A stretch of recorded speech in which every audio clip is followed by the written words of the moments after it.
Moi, ce que j'ai compris dans Matthieu 4, le verset...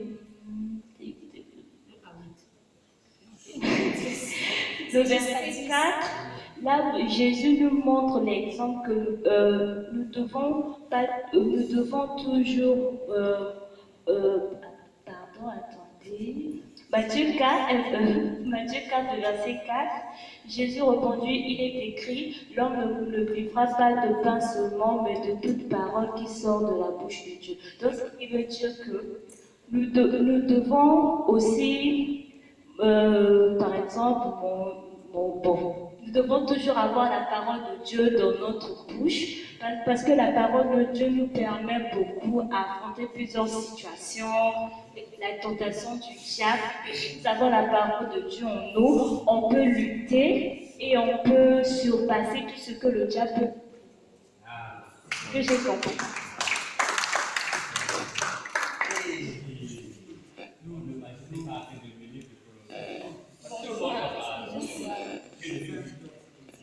Ça fait déjà 5 minutes.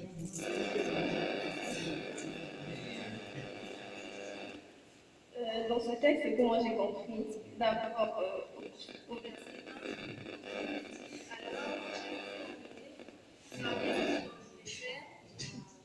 1, et quand on voit l'esprit ici, c'est avec un grand E. Et quand on voit l'esprit dans la Bible avec un grand E, ça veut dire c'est l'esprit de Dieu. Amen. Donc,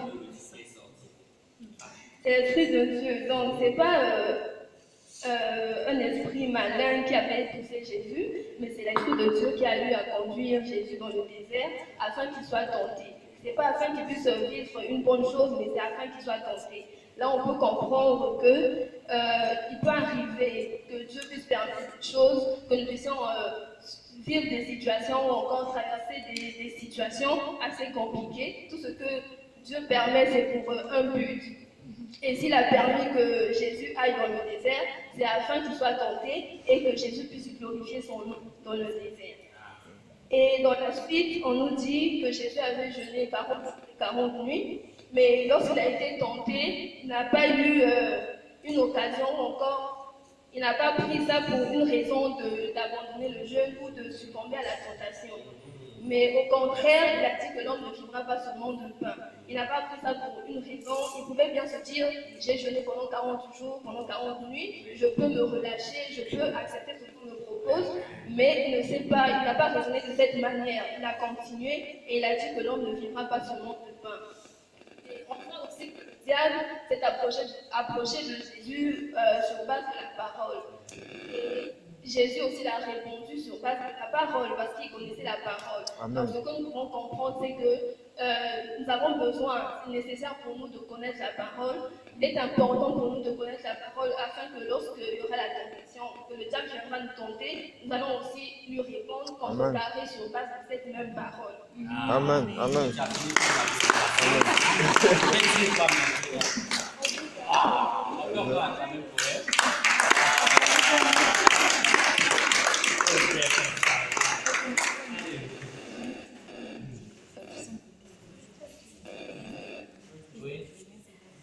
Ici, parmi toutes les tentations que le diable a pour Jésus, il n'a pas cédé. Il a été fort jusqu'à continuer son jeu, baisser les bras après toutes ces tentations. Je comprends que c'est que Dieu, il a été fort malgré toutes les tentations de l'homme en lui. Et à ce que me touchait que ce que je comprends vraiment, que quelles que soient les difficultés que nous avons, nous ne devons pas baisser les bras, car dans ce texte, Dieu il a été fort et il a tout fait de son possible afin qu'il puisse être au-dessus de ce diable. Donc, à ce que je comprends, c'est ça.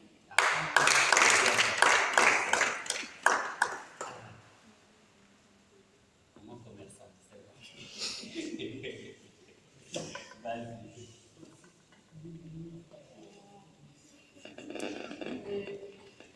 Texte de Matthieu, le verset 1. Ce texte nous parle de Jésus face à la tentation. Mais le verset qui m'a plus marqué sur ce texte est que c'est le verset 1 et le verset 8. Ces deux versets, le verset 1 nous montre d'abord que Jésus, ce n'est pas que, c'est pas que c'est le diable seul qui a fait quoi, ce que Jésus soit tenté, mais Jésus a été emmené par l'Esprit au désert pour être tenté. Amen. Donc la tentation ne vient pas seulement du diable, mais c'est Dieu de fois qui nous permet que certaines choses nous arrivent. Maintenant, le verset 8, le diable le transporta encore sur une montagne très élevée, lui montra tous les royaumes du monde et leur gloire. En fait, ici, ce qui me marque le plus, c'est que le diable nous montre toujours des bonnes choses. Il ne peut pas nous montrer le monde. Il nous montre de bonnes choses pour que nous cédons facilement. Mais malgré les bonnes choses, nous devons toujours nous attacher à Dieu et nous lire la parole, parce qu'au milieu, entre le verset 2 et le verset 7, ça nous parle aussi de la parole. Donc nous devons avoir la connaissance de la parole de Dieu afin de mieux résister face à la tentation. De ce que j'ai retenu ici, il y a une initiative.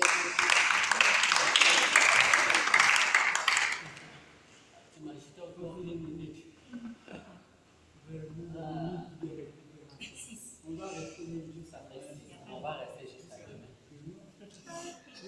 Parce que chacun va dire au moins un mot. Bonsoir. Bonsoir. Ce qui est vrai, c'est que vous avez presque tout dit.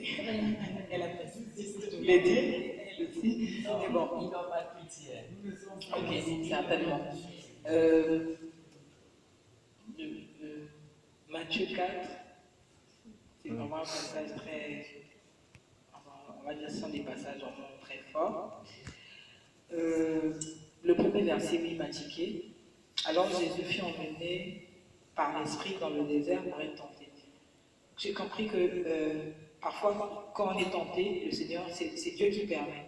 Parce qu'on dit bien que Jésus fut emmené dans le désert pour. Il y a une cause qui est là. Donc, l'Esprit de Dieu l'a emmené dans le désert pour qu'il soit tenté.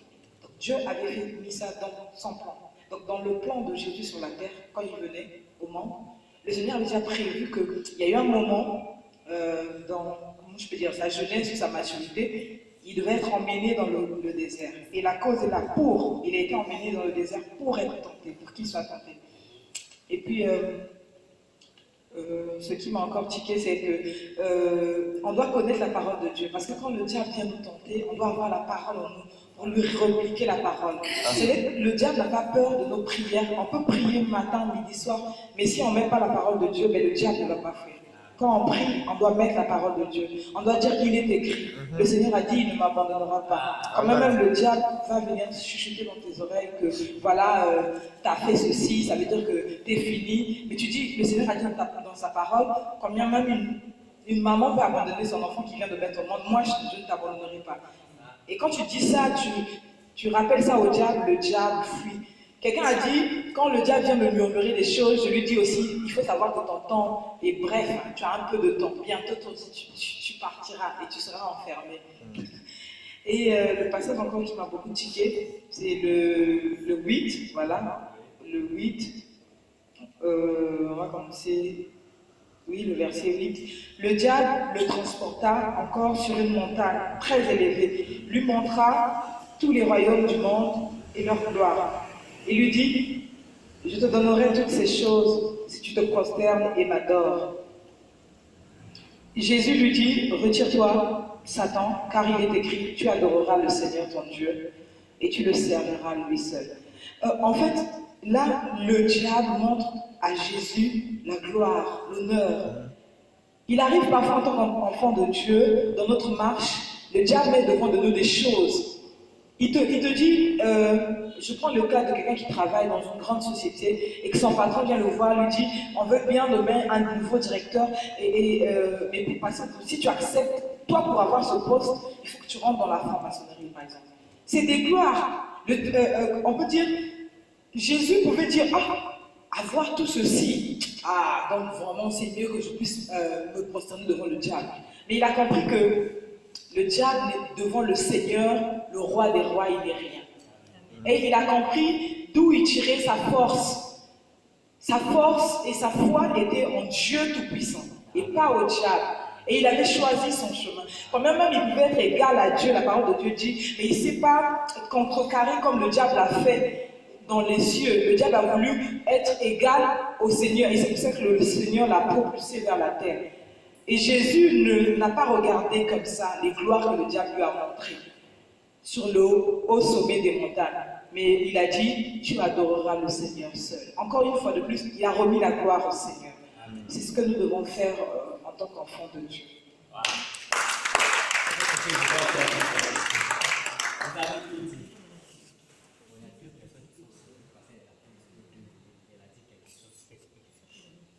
Vous serez glacé. Sauf Nelly. Moi, ce que j'ai compris dans ce verset,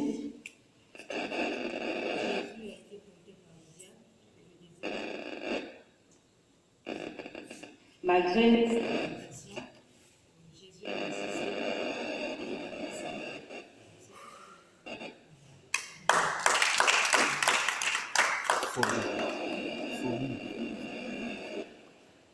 moi, ce que j'ai compris dans ce passage, en commençant à partir du verset 4, c'est comme un commandement qu'on nous donne. On nous dit de ne pas vivre seulement du pain quotidien tous les jours, mais on doit aussi se nourrir de la parole de Dieu. Merci. C'est comme la parole de Dieu, c'est comme une cure dans notre vie. Merci. C'est comme si on ne prend pas cette cure-là, c'est comme si on est éloigné de Dieu. Merci. Parce que c'est cette parole qui nous met en communion avec le Père. Merci. Merci. Vous avez vu beaucoup d'amis. Et le verset 7 nous dit encore que nous ne pouvons pas tenter celui qui nous a créés. Et ce que j'ai pu retenir, c'est ça.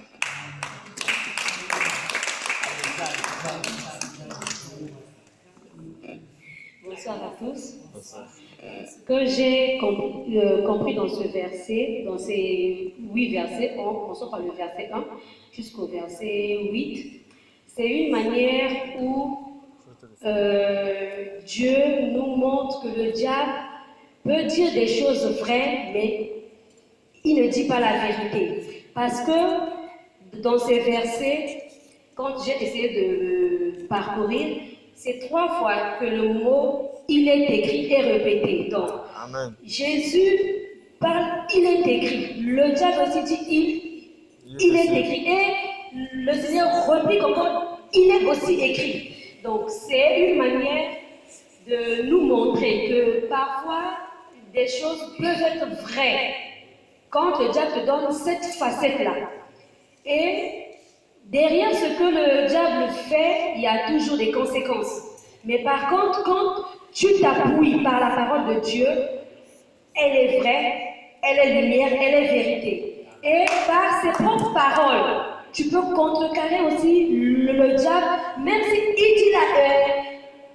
dit des choses vraies, mais parfois ce n'est pas une vérité. Donc c'est une manière que Dieu veut que nous puissions faire de sa parole notre appui et notre raison de vivre quelque part. Et aussi une manière de nous ramener toujours à cette intimité-là. Être souvent en jeûne. C'est une manière encore de renouveler encore notre amitié avec notre Père. Et c'est ce que j'ai compris dans ce livre.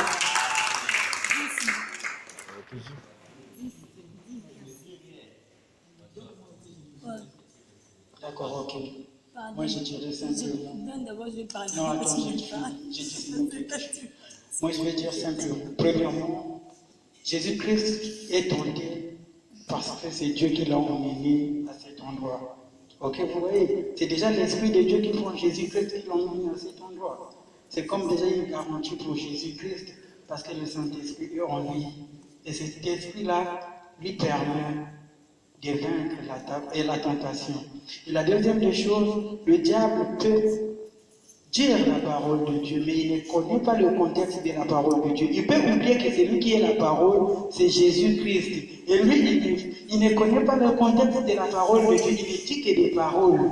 Mais il est important pour nous de bien comprendre le contexte de la parole de Dieu. Quand quelqu'un viendra s'élever ou encore le diable viendra s'élever pour te dire qu'il est écrit, puisque toi tu es un enfant de Dieu qui médite la parole de Dieu tous les jours, tu connais le contexte, tu diras qu'il est écrit aussi. Donc nous devons avoir, non seulement méditer la parole de Dieu, mais comprendre en fait, le contexte de la parole de Dieu pour bien répondre au diable.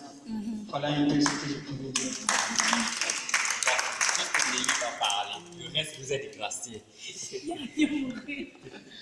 Bon. Bonsoir. Le reste, ils sont classés. D'accord. Moi, ce que je peux dire concernant Matthieu 4, à partir du verset 1er jusqu'à 10. D'abord, la sœur a déjà tout dit. Je vais essayer de compléter. D'accord. D'accord. Bon, moi, j'ai essayé de comprendre quelque chose. D'abord, premièrement, ce que la sœur a dit tout à l'heure, que si Jésus s'est retrouvé sur la montagne pour être tenté, c'est l'Esprit de Dieu qui l'a emmené. Et moi, souvent quand je lis ce passage, j'ai souvent trois choses que je comprends dans ce passage. On nous a présenté, bon, excusez-moi, ça c'est un peu petit. On nous a présenté trois choses que le diable a montrées à Jésus, les choses que le diable a voulu tenter. Moi, j'ai toujours posé la question de savoir pourquoi il n'a choisi que ces trois choses. Et je peux lire. Satan s'étant approché de lui dit, si tu es fils de Dieu, ordonne que ces pierres deviennent des pains. Premièrement. Et deuxièmement, il dit, il le transporta et lui dit, si tu es fils de Dieu, jette-toi en bas, car il est écrit, il donnera des ordres à ses anges à ton sujet, et ils te porteront sur les mains, de peur que ton pied ne heurte contre une pierre. Enfin, il dit, transporta 8, merci. Il le transporta encore sur la montagne très élevée, lui montra tous les royaumes du monde et leur gloire. Et il leur dit, il lui dit, je te donnerai toutes ces choses si tu te prosternes et m'adores. On nous a montré, d'après moi, je comprends, trois choses. D'accord, je comprends trois choses. Si Dieu a permis que Jésus soit tenté par ces trois choses, d'abord parce que je me dis, ce sont des trois choses phares. La faim, la gloire sur terre et les défis devant Dieu. Amen. Amen. Merci. La faim, la gloire du monde et les défis à Dieu.